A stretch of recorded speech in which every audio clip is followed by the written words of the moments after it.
Accident వల్ల చనిపోలేదంటారా మీరు? ఎవరు సరే ఆయనకి యాక్సిడెంట్ అయిన మాట వాస్తవం.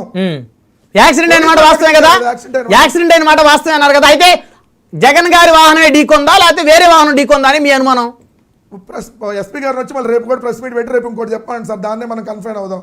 మొన్న ఒకటి చెప్పారు దానికి కన్ఫైన్ అయ్యాం, నిన్న ఒకటి చెప్పారు దానికి కన్ఫైన్ అయ్యాం, రేపు ఎల్లుండి నిద్రలేసి ఇంకోటి చెబుతారు దానికి కన్ఫైన్ అయ్యి మీరు మూడిట్లో మీరు ఏం తీసుకుంటారు? అప్పుడు మిమ్మల్ని అడుగుతున్నా చెప్పండి. లేటెస్ట్ గా ఏదైతే ఇదిగో ఈ విధమైన విచారణ జరిపామో అక్కడున్న ఎవిడెన్స్ అన్ని కూడా ఫ్యాక్ట్ చెక్ చేసాము, చెప్పిన తర్వాత మేము చెప్పామని ఒక జిల్లా ఎస్పీ చెప్తే మరి అది తీసుకోవాలి కదా వెంకటరెడ్డి గారు? అదే తీసుకోవాలి కదా సార్.